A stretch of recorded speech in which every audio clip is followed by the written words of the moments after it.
They don't want what we know out there. How a person can go from really almost nothing to becoming a millionaire by owning rental properties. He would always buy these flip houses, and I just remember thinking, this guy is crazy. Why would he buy that house? In the past decade, there's been a huge surge in the peer-to-peer short-term rental market. Become an insider. So you have to know the rules before you get the game. Every second counts. So make every second count.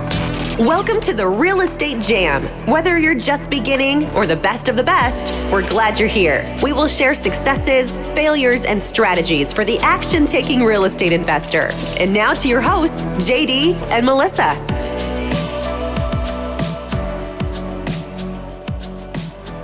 Hi guys, welcome to the Real Estate Jam podcast. I'm JD with my wonderful co-host. Hi, JD. Melissa. Happy day. Happy day. Well, what do you got going on? Well, I'm just kind of sad that we didn't get to go to Gulf Coast Jam. So trying to get over that thing. And then we're also in the NHL playoffs. So that's a good, that is the good thing for today. Yeah, that is the good thing. How about you? For today? Well, the good news is we're getting a lot of leads in right now. We're getting a ton of Facebook leads in. We're getting a lot of direct mail leads in. So we're definitely busy. We got quite a few properties under contract right now that we're waiting to dispo. I hope that all of them close out. But each of them has their own nuances or problems that we're trying to overcome and get done. So we got to get those figured out so we can get paid. I just wonder if you think, because we are doing a more hands-on approach to our direct mail, if you think that has any cause and effect for why we've gotten more leads. You know, I'm not really sure. Also, the other thing that I did, which I think is a huge contributing factor, is I shifted the direct mail number to my number. So I'm answering a lot of those. Yeah. I'm not answering the callback numbers. So our virtual assistants that are cold calling use a phone number that they call out on. When somebody returns that call, they're answering it. And in the past, we had the direct mail going to those virtual assistants. And I think because they're cold calling, they're missing some of those calls. Yeah. And they're seeing a bunch of those callbacks, which the callbacks are less motivated than the inbound direct mail. So I know that everyone that calls me on the inbound direct mail that I answer is... That's a good point. We've also got a lot more Facebook leads. Yeah, that's definitely true. I think that has to do with as we qualify the Facebook leads, Facebook then knows that these type of people are good leads and starts pushing the message out more to them. Crystal's doing a great job with managing that and keeping it updated. So I think there's a big combination on there.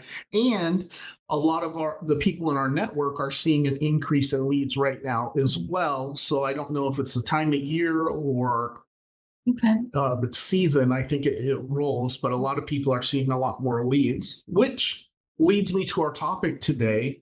Like, how are we getting these direct mail leads? Which, like I said, I definitely think that us taking the mail and mailing the specific niche instead of the mass mailings is helping us out. Sure.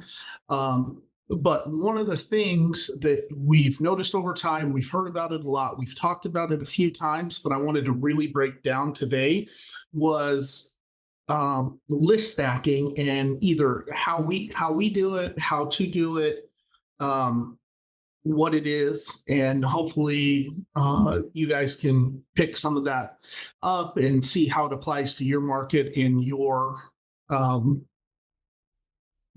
business. So Melissa, for those that don't know, do you want to give them a rundown of what list stacking is? No, I know what it is, but I don't articulate well. And I think all of our peeps would like to hear from you because you're good at that. Well, I think that is definitely the problem. People in the industry talk about list stacking, but there's not one way to do it. You can stack a bunch of stuff. So what list stacking is when you're talking about niche marketing and niche list, meaning some sort of list that's based off of a motivation factor, not necessarily a type of house or number of bedrooms. So when you're looking at one of the types of distress, either personal, financial, or physical distress of the property, you're not looking at you're not looking at the type of property necessarily, or the price of the property. You're just looking at these motivating factors, and that's because we're trying to use our money to market to hit the people that are more likely to sell than just a random, 100 houses. If you take 100 houses at random and send all of them a letter, you could do that, but you'd have better luck sending 100 letters to people that have a problem than just random. And you can further that by taking multiple problems and stacking them. So essentially, list stacking is you pull a list of one or more or two or more different types of motivation. So you might be pre-foreclosure, it might be a code enforcement, and you take all of those properties on one list and you see how many of those properties are on the second list. And then you only mail to the ones that are on both lists. And that sounds a little bit complicated, and it can get super, super complicated. But the people that are on two different types of motivation lists are probably going to be more likely to sell than somebody who's just on one or just showed up on one for the very first time. Yeah. Now, in our business, we are able to do that relatively easy with REISift, because it stacks up all of the information. You just load the information into REISift, and then it'll tell you, is it on one or more lists? And you Maybe say what REISift is. Yes. REISift is our CRM, the CRM that we use, but really it's a data management. So it is primarily for real estate investors who are looking to get the most bang for their buck for a CRM, and it allows you to track by the property, by the owner, and by the motivation. But really, it's just a super user-friendly version of an intent spreadsheet.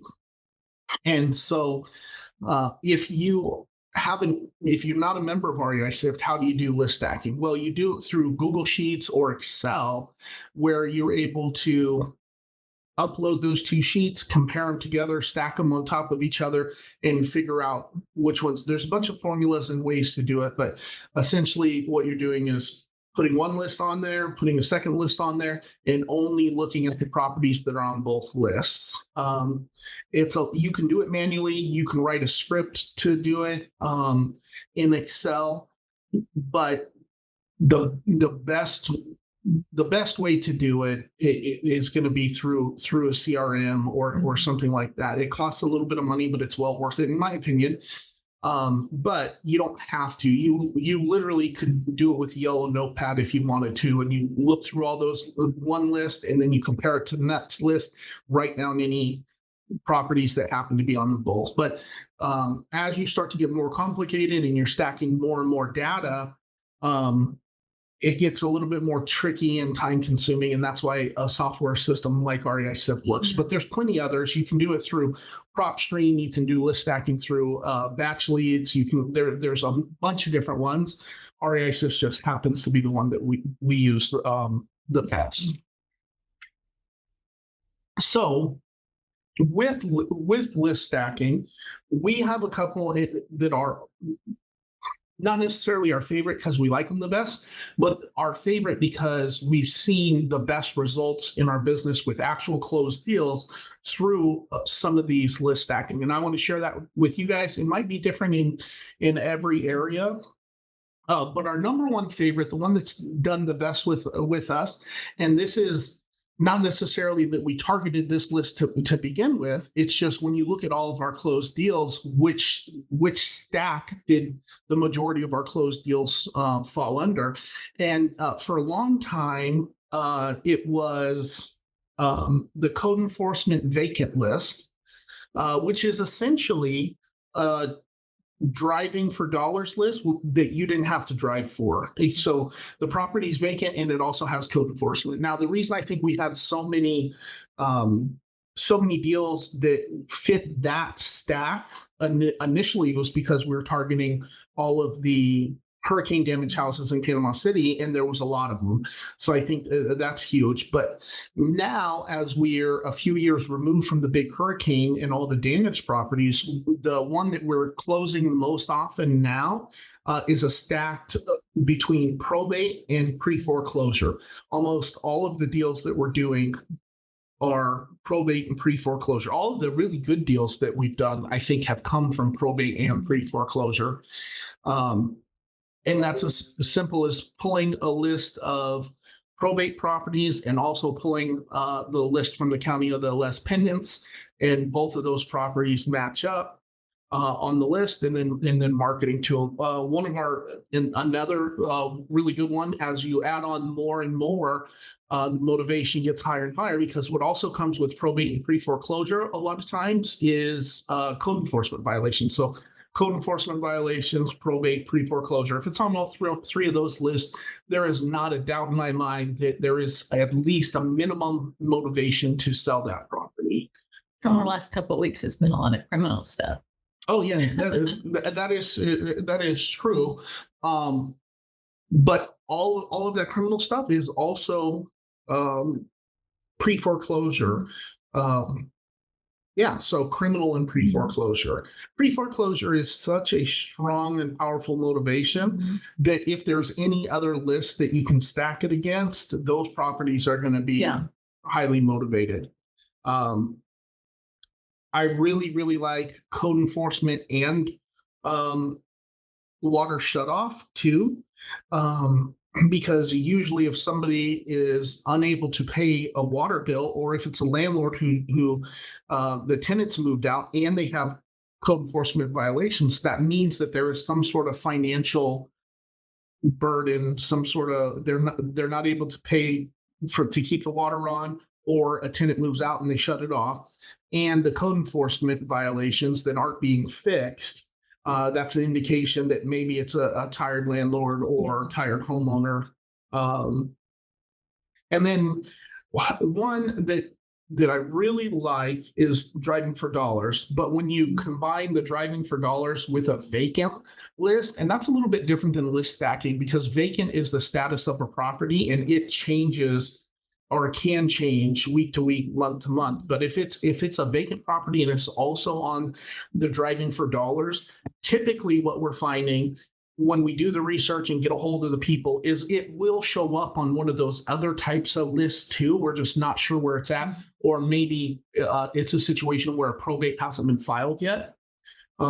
So we're identifying it through driving for dollars and being vacant prior to them filing a death certificate or initiating the probate. Yeah, I love driving over dollars. Whenever we've made time to do that, which is really difficult, we've always been successful.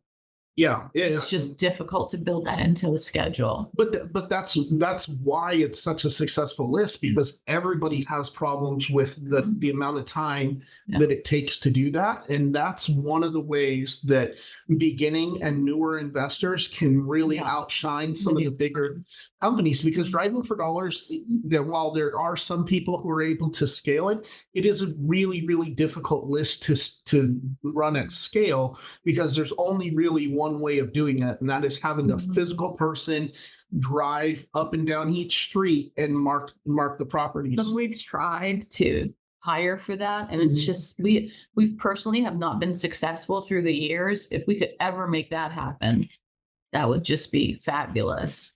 Yeah, it really is.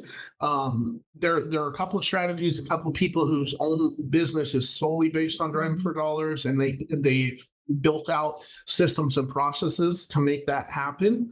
But finding a financially responsible way to do it is something that we haven't mastered yet. And again, there's a lot of other companies who haven't been able to master that either. So the only way to get the real driving for dollars list is to actually go out and drive it. And people who are working a 9 to 5 and don't have money to spend on huge marketing lists, that's a really easy one for you to do in your off time on your weekend, to find a high quality list. And then if you stack that list against any of the other lists, it is going to produce really well for you. No, for sure. Yeah. Well, if you have questions about list stacking, or if you want to see REISift, you can message me or Melissa, schedule a time. We can hop on a Zoom. I can show you what it does, how it works for me. Cool.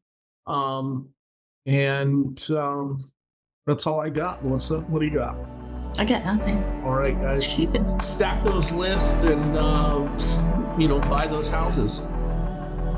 Thank you for listening to the Real Estate Jam. We hope you enjoyed today's episode. For more information, check out our website, therealestatejam.com, or find us on Instagram, Facebook, and Twitter at The Real Estate Jam.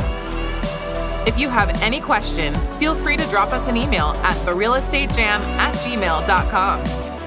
See you next episode.